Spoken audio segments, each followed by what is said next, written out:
Today, the world trembles as tensions continue to rise between the United States and Iran. Reports say military operations are accelerating. America is calling back its citizens from parts of the Middle East. The atmosphere is tense. But hear this. The escalation of war does not mean the cancellation of God's sovereignty. Jesus already warned us. You will hear of wars and rumors of wars. See that you are not troubled. Matthew 24 verse 6. Notice what he said. Do not be troubled. The Bible speaks of nations rising against nations, Matthew 24 verse 7, distress of nations in perplexity, Luke 21 verse 25, global shaking, Hebrews 12 verses 26 to 27.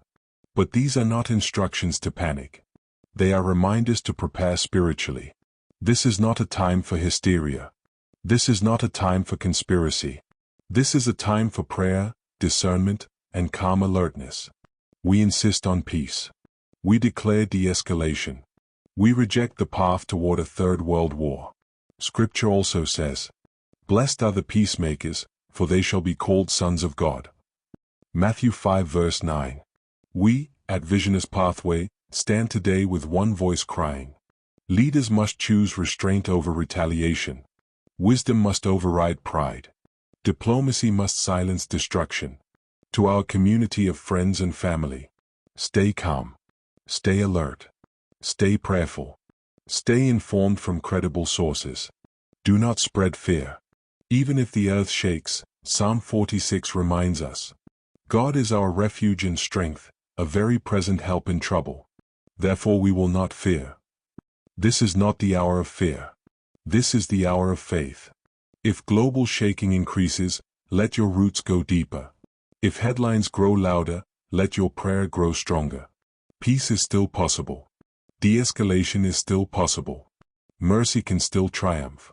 And above all, Christ is still coming, but no man knows the hour, Matthew 24 verse 36.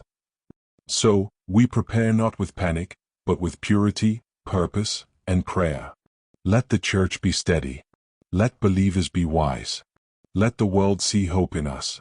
Pray for peace. Stay alert and stay prayerful. Telling Fox thousands of Iraqi Kurds have launched a ground offensive in Iran. Decimated, destroyed, defeated. All words the Pentagon used to describe Iran's various military forces on day 5 of Operation Epic Fury. Moments ago, President Trump touting its success. So we're in a very strong position now, and their leadership is just rapidly going. Everybody that seems to want to be a leader, they end up dead. And it's an amazing thing that's taking place. Their missiles are being wiped out rapidly. Their launchers are being wiped out. They're attacking their neighbors. They're attacking their, in some cases, allies, or not so long ago allies. And, you know, it's really a nation that was out of control, and they would have used it on us if we let them. The Secretary of War says it's just the beginning. We are just getting started. We are accelerating, not decelerating. Iran's capabilities are evaporating by the hour, while American strength grows fiercer, smarter, and utterly dominant. More bombers and more fighters are arriving just today. We can sustain this fight easily for as long as we need to. The White House reporting more than 17,000 Americans have returned home safely from the Middle East and repeating the president's motivation for the operation. This is a rogue terrorist regime that has been threatening the United States, our allies, and our people for 47 years. This is a president who has been remarkably consistent on this issue, that Iran can never obtain a nuclear weapon. And the president tried peace through diplomacy, exhaustively and extensively. He and his team gave it their best go, and the president ultimately came to the determination of that peace was not a pursuable path. The Iranian regime, they want death, they want destruction, they want to kill Americans, and that's unacceptable to this president. It's intolerable to him as commander-in-chief. Here's the conflicts by the numbers so far. The U.S. has hit over 2,000 Iranian targets and destroyed more than 20 Iranian naval vessels. Iran has fired more than 500 ballistic missiles and over 2,000 drones. Reuters reports that defense executives are planning to visit the White House to talk about accelerating weapons production amid fears of diminishing stockpiles. But that is a fear that today was dismissed by General Kane. The throttle is coming up, as the Secretary said, as opposed to ramping down. This will allow us to maintain consistent pressure on the adversary over the coming days, disrupt their launch timelines, and impose cost every day around the clock. I know there have been a lot of questions about munitions.